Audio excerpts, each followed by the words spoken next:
ইসকনের সন্ন্যাসী চিন্ময় কৃষ্ণ দাসের গ্রেফতারিতে উত্তাল বাংলাদেশ এবং প্রায় 6 দশকের পুরনো সংস্থা। বিশ্বজুড়ে যে সংস্থার দীক্ষিতের সংখ্যাই হচ্ছে 10 লক্ষ। এশিয়া, ইউরোপ, আমেরিকা থেকে শুরু করে বিভিন্ন দেশে ইসকনের কয়েকশো শাখা। গোটা বিশ্বে বহু সমাজ কল্যাণমূলক কর্মকাণ্ডের সঙ্গে যুক্ত হচ্ছে ইসকন। আর সেই ইসকনকেই এবার মৌলবাদী সংগঠন তকমা লাগিয়ে নিষিদ্ধ করার দাবি উঠল বাংলাদেশে। জাতীয় নিরাপত্তা বিঘ্নিত করা ও সাম্প্রদায়িক অস্থিরতা উস্কে দেওয়ার অভিযোগ তুলে আদালতে রিট পিটিশন। সন্ন্যাসীর গ্রেফতারির কড়া সমালোচনা করে তদারকি রাষ্ট্রপতি জো বাইডেনের হস্তক্ষেপ চেয়েছেন প্রবাসী ভারতীয়রাও। বাংলাদেশের চরমপন্থীরা হিন্দু ও সংখ্যালঘুদের উপর আক্রমণ নিয়ে আলোচনায় বসুন বিশ্ব নেতারা। এক্স চ্যানেলে পোস্ট করেছেন মার্কিন অভিনেত্রী গায়িকা মেরি মিলিবেথ।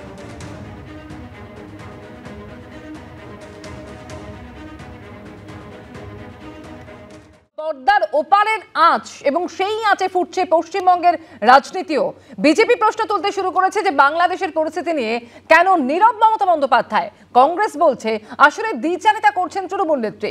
যদিও অভিষেক বন্দ্যোপাধ্যায় জানিয়েছেন বাংলাদেশে যা হচ্ছে তা কোনোভাবেই সমর্থনযোগ্য নয়।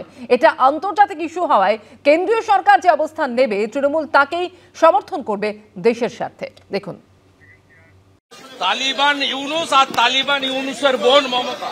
দ্বিচারিতা করবেন না বাংলার মুখ্যমন্ত্রী মমতা ব্যানার্জি। সম্পূর্ণ দ্বিচারিতা ছাড়া কিছু নয়। বাংলাদেশে হিন্দুদের উপর আক্রমণ নিয়ে কেন নীরব মমতা বন্দ্যোপাধ্যায়, প্রশ্ন তুলছে বিরোধীরা। কোথায় পশ্চিমবঙ্গের মুখ্যমন্ত্রীর কোনো মানবিক মুখ? কেন মুখ্যমন্ত্রী চুপ আছেন? কেন প্রতিবাদ করছেন না? তিনিই তো বললেন ওপার বাংলা এপার বাংলা এক। আজকে চুপ কেন তৃণমূল? বাংলাদেশ নিয়ে প্রথমত এটা রাজ্যের বিষয় নয়, এটা দেশের বিষয়, আন্তর্জাতিক বিষয়। এবং আন্তর্জাতিক বিষয় হলে বরাবরই সেন্ট্রাল গভর্নমেন্টের বিষয়। যেহেতু মানুষ সেন্ট্রাল গভর্নমেন্টকে ম্যান্ডেট দিয়েছে, আমরা আমাদের দলের অবস্থান একাধিকবার স্পষ্ট করেছি যে যেই অবস্থানই সেন্ট্রাল গভর্নমেন্ট নেবে যে কোনো আন্তর্জাতিক বিষয়, সেটাকে দলগতভাবে তৃণমূল কংগ্রেস সমর্থন করবে দেশের স্বার্থে। 21শে জুলাই যে বক্তব্যটা রেখেছিলেন, স্বাগত জানিয়েছিলাম যে পশ্চিমবঙ্গ আমরা বর্ডার খুলে দেব, তাদেরকে আশ্রয় দান করব। এখন আমি অনুরোধ করব যে রাজনৈতিক ঊর্ধ্বে উঠে আজকে তাদের পাশে দাঁড়ানো।